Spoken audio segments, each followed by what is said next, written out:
Start. देश पर किसी भी किस्म की आपदा के वक्त राजनीतिक दलों से यह उम्मीद की जाती है कि वे आपसी मतभेद छोड़कर देश हित के लिए काम करेंगे।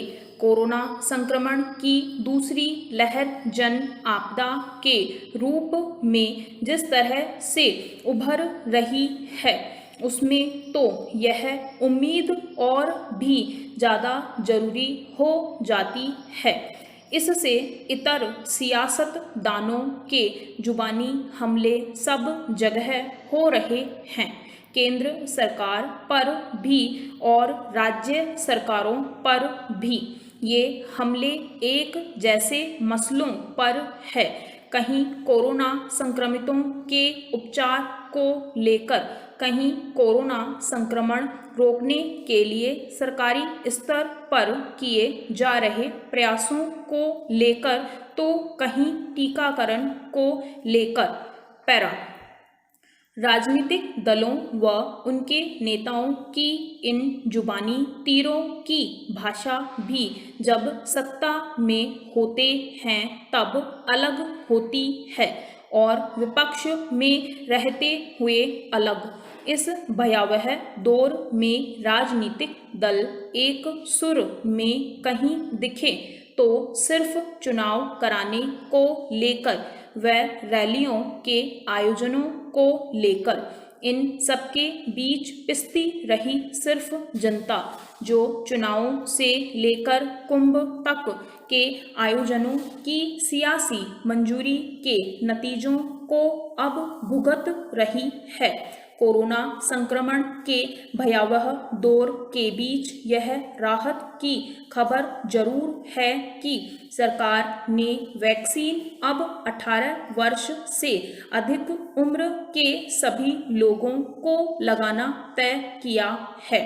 साथ ही कंपनियों को, राज्यों और खुले बाजार को वैक्सीन आपूर्ति की छूट भी दी है। टीकाकरण का यह तीसरा चरण होगा, लेकिन पहले 2 चरणों पर नजर डालें तो 45 से अधिक आयु वर्ग के लोगों को टीका लगाने का कार्यक्रम भी आधा अधूरा रहा है। वैक्सीन कम होना इसकी एक वजह हो सकती है, लेकिन बड़ी वजह यह है कि टीकाकरण को लेकर लोगों में भ्रांति व डर को खत्म करने का प्रयास मजबूती से नहीं हुआ। इस बीच केंद्र राज्यों में खींचतान भी कम नहीं रही। पूर्व प्रधानमंत्री डॉक्टर मनमोहन सिंह के सरकार को दिए सुझावों तक पर सियासत। पैरा। होना तो यह चाहिए कि सरकारें, चाहे केंद्र की हो या राज्यों की, संकट की घड़ी में प्रतिपक्ष को विश्वास से लेकर काम करें। अनुभव तो यही कहता है कि दिखावे के लिए भले ही विपक्ष से संवाद की बात की जाती हो, लेकिन सरकारें करती वही है जो उन्हें करना होता है। टीकाकरण तो विकेंद्रीकृत करने की व्यवस्था पहले भी की जा सकती थी। ऐसा होता तो शायद राज्यों की शिकायत का मौका नहीं मिलता। सिर्फ केंद्र व राज्य सरकार के बीच ही समन्वय की बात नहीं, बल्कि दोनों जगह पक्ष विपक्ष के नेताओं को संकट की इस घड़ी में एकजुट दिखानी चाहिए। जनता से भी भयमुक्त होकर टीका लगवाने की अपील करें। सियासत करने के लिए तो और भी मौके आएंगे। पैरा। पुलिस अपनी मनमर्जी से किसी को गिरफ्तार नहीं कर सकती। उसे गिरफ्तारी के लिए पूरी कानूनी प्रक्रिया अपनानी होती है, अन्यथा गिरफ्तारी गैर कानूनी मानी जाती है, जिसकी वजह से संबंधित पुलिसकर्मियों के खिलाफ भी कानूनी के साथ प्रशासनिक और विभागीय कार्यवाही की जा सकती है।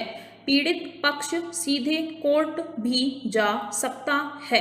अवैध गिरफ्तारी पर बंदी प्रत्यक्षीकरण याचिका प्रस्तुत की जा सकती है। मानवाधिकार आयोग में शिकायत भी की जा सकती है। पैरा, इस संबंध में ध्यान देने की बात यह है कि उच्चतम न्यायालय ने DK बसु बनाम पश्चिम बंगाल राज्य और योगेंद्र सिंह बनाम उत्तर प्रदेश राज्य के मामले में गिरफ्तारी से संबंधित कानूनों की व्याख्या की है। CRPC की धारा 50(1) के तहत पुलिस को गिरफ्तार किए गए व्यक्ति को गिरफ्तारी का मूल कारण बताना होगा तथा ऐसे व्यक्ति को यह अधिकार होगा कि वह अपनी गिरफ्तारी की जानकारी अपने परिवार या रिश्तेदारों को दे सके। गिरफ्तार करने वाले पुलिस अधिकारी को अपनी वर्दी में होना चाहिए और उसकी नेम प्लेट पर उसका नाम स्पष्ट लिखा होना चाहिए। पैरा, CRPC की धारा 41(ख) के अनुसार पुलिस को एक अरेस्ट मेमो तैयार करना होगा, जिसमें गिरफ्तार करने वाले पुलिस अधिकारी की रैंक, गिरफ्तार करने का सही समय तिथि और पुलिस अधिकारी के अतिरिक्त प्रत्यक्षदर्शी के भी दस्तखत होंगे। अरेस्ट मेमो में गिरफ्तार किए गए व्यक्ति से भी हस्ताक्षर करवाना होगा। CRPC की धारा 54 स्पष्ट करती है कि यदि गिरफ्तार किया गया व्यक्ति मेडिकल जांच कराने की मांग करता है तो पुलिस उसकी मेडिकल जांच कराएगी। मेडिकल जांच का फायदा यह होता है कि यदि गिरफ्तार व्यक्ति को कोई चोट नहीं है तो मेडिकल जांच में इसकी पुष्टि हो जाएगी। यदि अब इसके बाद पुलिस कस्टडी में रहने के दौरान कोई चोट के निशान मिलते हैं तो पुलिस के खिलाफ पक्का सबूत होगा। वैसे कानून के अनुसार गिरफ्तार व्यक्ति की प्रत्येक 18 घंटे के अंदर मेडिकल जांच होनी चाहिए। CRPC की धारा 57 के तहत पुलिस किसी भी व्यक्ति को 24 घंटे से ज़्यादा हिरासत में नहीं ले सकती है। यह पुलिस किसी को 24 घंटे से ज़्यादा हिरासत में रखना चाहती है तो इसके लिए भी उसको मजिस्ट्रेट से इजाज़त लेनी होगी। CRPC की धारा 41(घ) के अनुसार गिरफ्तार किए गए व्यक्ति को यह पूरा अधिकार होगा कि वह पुलिस जांच के दौरान किसी भी अपने पसंद के अधिवक्ता से मिल सकता है।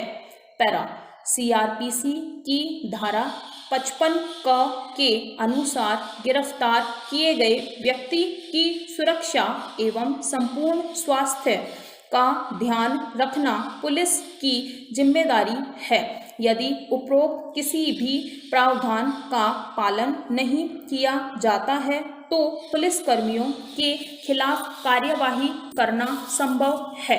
पैरा, हालांकि सभी एक अंदरूनी मार्ग के रूप में शुरू हुए, लेकिन वे समय के साथ विकृत होते चले गए और उन्होंने धीरे धीरे कोरी मान्यताओं और विश्वासों का रूप ले लिया जो लोगों के अनुभव में नहीं थे। इसके चलते समाज में टकराव बढ़ा। योग विज्ञान विश्वास पर नहीं, खुद के अनुभवों पर आधारित है। योग का मुख्य उद्देश्य हमेशा से धर्म को विश्वास के रूप में खोजने की बजाय आंतरिक अनुभव के तौर पर खोजने का रहा है। योग मार्ग में अपने भीतर देखना अहम है। योग के जरिए एक इंसान अपने उच्चतम स्वरूप, ईश्वर या चैतन्य या इसे आप जो भी कहना चाहें तक पहुंच सकता है, विकास कर सकता है। ऐसा वह अपने शरीर, मन, भावनाओं या आंतरिक ऊर्जाओं के जरिए कर सकता है। केवल यही 4 हकीकत आप जानते हैं, बाकी दूसरी हर चीज आपकी कल्पना होती है या सिखाई गई होती है। योग का सार यही है कि मैं खुद को बदलने के लिए तैयार हूँ, यह दुनिया को बदलने के लिए तैयार नहीं है। दुनिया में असली बदलाव तभी आएगा जब आप खुद को बदलने के लिए तैयार हों। अगर आप बदलने के लिए तैयार हैं, केवल तभी रूपांतरण होगा। स्टॉप। Thank you. इस चैनल को सब्सक्राइब करें और बेल आइकन को प्रेस करें ताकि लेटेस्ट वीडियो की जानकारी आप तक सबसे पहले पहुंच सके। वीडियो को लाइक और डिसलाइक अवश्य करें। कोई सुझाव और प्रश्न हो तो कमेंट बॉक्स में लिखें और वीडियो को अपने फ्रेंड्स और क्लासमेट्स को शेयर करें।